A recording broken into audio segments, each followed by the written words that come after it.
नमस्कारम। जय धन्वंतरी, जय आयुर्वेद। मनाड़ी वैद्य रविंद्र लोहान। दोस्तों, आज मैं बात करूंगा घुटनों के दर्द के बारे में और मेरी वैद्यक लाइफ के अंदर, मेरी प्रैक्टिस के अंदर क्या क्या कारण होते हुए मैंने देखा है कि उन रोगियों को घुटनों में दर्द हो जाता है। वो सारी चीज़ें मैं आपके साथ शेयर करूंगा और मैं आपको ये नुस्खा बताऊंगा कि इस रोग से हम कैसे निजात पा सकते हैं और इसके परहेज़ों के बारे में बात करूंगा कि हम परहेज़ों को भी रोक करके इस रोग से कैसे कैसे बच सकते हैं। आप दोस्तों वीडियो को पूरा ध्यान से देखें, क्योंकि मैं जो अपने अनुभव बताता हूँ वह मैं अपने रोगियों के ऊपर प्रैक्टिस करने के बाद जो उनके जो रिजल्ट आते हैं मैं उनको आपके साथ शेयर करता हूँ, क्योंकि हमारा भी उद्देश्य यही है कि आयुर्वेद हर घर तक पहुँचे और आप इसको भूले हुए हैं। क्योंकि हमारे जो बुज़ुर्ग थे वो इनको करते थे और संपूर्ण लाभ प्राप्त करते थे, लेकिन आज की जनरेशन हम आयुर्वेद को भूले हुए हैं और हमारा ये आज वक्त आ चुका है कि हम आयुर्वेद को अपनाएं और स्वस्थ रह सकते हैं। क्योंकि दोस्तों, एलोपैथी दवाइयाँ शरीर में रोग से आगे रोग पैदा करती है, किसी भी रोग को ये ख़त्म नहीं करती। आप देख रहे हैं समाज में कोई भी रोग एलोपैथी दवाइयों से ख़त्म नहीं होता। वो रोग को रोक के रखते हैं और आगे से आगे दूसरे रोग में तब्दील हो जाता है। लेकिन दोस्तों, आयुर्वेद के अंदर कोई भी रोग है, हो सकता है वो वैद्य के पकड़ने में गलती रह जाए, लेकिन आयुर्वेद किसी को निराश नहीं करता। वो बिल्कुल संपूर्ण तरीके से ठीक हो सकता है अगर हम उसके परहेज करें और दवाई जो भी नुस्खा बताएं उसका हम टाइम टू टाइम अपनी दिनचर्या को सही सुधार करके अगर उसका प्रयोग करें तो हम ठीक हो सकते हैं। दोस्तों, ये घुटनों का दर्द, अब हम बात करते हैं घुटनों का दर्द होता क्यों है। कई रोगियों को मैंने देखा है कि आम वात के कारण रोगियों को ये घुटनों का दर्द होता है, ये जोड़ों का दर्द होता है। आम वात वो होता है दोस्तों, जो भी हम खाना खाते हैं, खाना खाने के बाद उसका सबसे पहले रस बनता है और रस हमारे शरीर में फिर पचता है और पचने के बाद फिर वो खून में तब्दील होता है। जब वो रस आधा कच्चा रह जाए, उसका पूर्ण तरीके से परिपाक ना हो, तो वो हानिकारक विषों की उत्पत्ति करता है और फिर उसके कारण हमें गैस बनने लगती है और वो गैस हमारे फिर जोड़ों में जा कर के अटैक करती है। उससे हमें घुटनों का दर्द या कमर का दर्द या कोहनी का दर्द, कहीं का भी दर्द मतलब ये हो जाता है। फिर दूसरा कारण है दोस्तों, हमारे शरीर में कई बार वात का उत्पादन ज़्यादा हो जाता है और वात के उत्पादन से दोस्तों हमारे घुटनों के अंदर जो कफ है, सरल भाषा में आपको समझाऊं कि हमारे घुटनों के अंदर जो चिकनाई है वो चिकनाई सूख जाती है और फिर हमारे जोड़ बिल्कुल सूखे हो जाते हैं और वो आपस में रगड़ खाने लगते हैं। उसके कारण से घुटने के जो आसपास की मांसपेशियां हैं उनके ऊपर दबाव पड़ता है और फिर वो दर्द करने लगती हैं। इसका एक कारण और है दोस्तों, कईयों को पित्त दोष बढ़ जाता है और पित्त दोष बढ़ने के कारण कब्ज रहने लगती है और गैस बढ़ने लगती है, अच्छे से उसका पेट साफ नहीं होता, तो उनको फिर ये सूजन आ जाती है।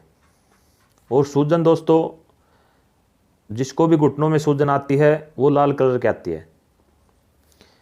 वो लाल कलर की आती है दोस्तों, अगर हम उसको हाथ लगाएंगे तो वो गरम गरम महसूस होगी, तो आप ये समझ लें कि ये आपको पित्त दोष बढ़ने के कारण आपको ये घुटनों में दर्द हुआ है। फिर एक कारण और होता है दोस्तों, किसी किसी को यूरिक एसिड बढ़ जाता है और यूरिक एसिड बढ़ने के कारण हमारे जोड़ों के बराबर में एक और गांठ होने लगती है, उससे फिर हमारे जोड़ों में फिर दर्द होने लगता है। एक बात ध्यान में रख लें दोस्तों, जोड़ों के बराबर में जो गांठ बनती है वो गठिया का लक्षण है। गठिया में जोड़ों के बराबर में गांठ बनती है। लेकिन अगर आपको जोड़ों के बराबर में गांठ ना बने तो आपको गठिया नहीं है। ये आपको, और जो मैंने कारण बताए हैं इनके कारणों से ये रोग होता है। डॉक्टर लोग वगैरह आपको बहका देते हैं। किसी को थोड़ा सा ही पेट में गैस बनने के कारण अगर जोड़ों में दर्द हो जाता है तो आप डॉक्टर के पास जाते हैं। डॉक्टर क्या बोलता है कि आपको गठिया है, लेकिन उस बेवकूफ़ को ये नहीं पता कि गठिया होता क्या है। गठिया के अंदर दोस्तों जोड़ों के बराबर में गांठ बन जाती है, वो गठिया है, अन्यथा वो गठिया नहीं है। तो अब बात करते हैं दोस्तों इसके नुस्खे के बारे में। ये नुस्खा दोस्तों जिसको भी किसी भी कारण से घुटनों में दर्द हुआ है वो बिल्कुल ठीक हो जाता है। आप कॉपी पेन उठा लें और आप इस नुस्खे को लिख लें। अजमोद, वायविडंग, सेंधा नमक, देवदारू, चित्रक मूल की छाल, सोया, पीपल, पिपला मूल, काली मिर्च, इन सब को आप दोस्तों 10-10 ग्राम ले लें।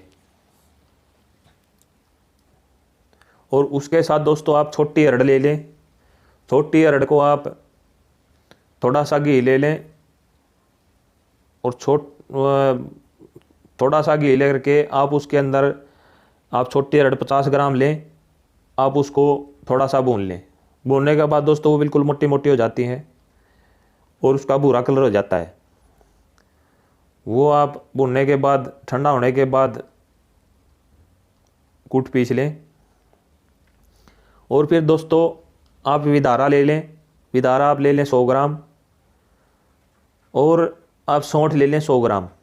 इन सब को जो भी मैंने औषधियाँ बताई हैं सबको कूट पीस करके बिल्कुल महीन चूर्ण कर लें, बिल्कुल एक दिल कर लें और उसको आप फिर बोतल में भर लें या किसी कांच के जार में भर लें।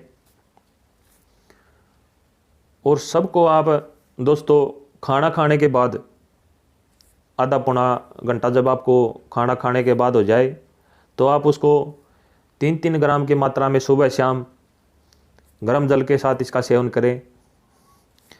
इससे आपका कमर दर्द भी ठीक हो जाता है, घुटनों का दर्द भी ठीक हो जाता है, आपका पेट साफ भी होने लगता है, आपके पूरे शरीर के सारे दर्द भाग जाते हैं दोस्तों। अब मैं बात करता हूँ कि इस रोग के अंदर हम क्या क्या ऐसी चीज़ लें, परहेज क्या करें जिससे हमारे रोग में ठीक होने में बिल्कुल ही आसानी हो। दोस्तों आप चाय कॉफ़ी बिल्कुल बंद कर दें, गरम मसाले बंद कर दें, लाल मिर्च बंद कर दें और आप बासी भोजन बिल्कुल ना खाएं, आप अचार बिल्कुल ना खाएं, आप शराब बिल्कुल ना पिएं, मांस अंडा बिल्कुल भी सेवन ना करें और आप बादी करने वाली कोई भी चीज़ मत खाएं, जैसे आलू, गोभी, भिंडी, अरवी, चना की दाल, बैंगन, मटर, ये बिल्कुल भी चीज़ें आप ना खाएं, इनका सेवन बिल्कुल बंद कर दें। आप बिल्कुल ही प्रकृति के साथ जुड़ के रहें। आप सलाद में कुछ भी लें, खीरा वगैरह, ककड़ी वगैरह, कोई भी फ्रूट खाएं।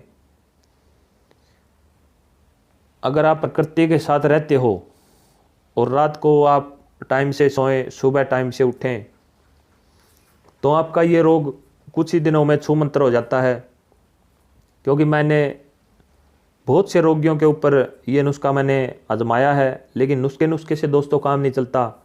उसके साथ साथ हमने परहेज भी करने ज़रूरी होते हैं और साथ साथ में उसके कारणों को भी जानना होता है और साथ साथ में दोस्तों अपनी दिनचर्या को भी सुधारना होता है। अगर हम प्राकृतिक रूप से रहते हैं, अपनी दिनचर्या को करते हैं, तो ही हमें आयुर्वेद का फ़ायदा मिलता है। आपको ये दोस्तों हमारा वीडियो कैसा लगा? आपको शायद अच्छा लगा होगा और आप इससे लाभ प्राप्त करेंगे। इन्हीं शब्दों के साथ मैं अपनी वाणी को विराम देता हूँ।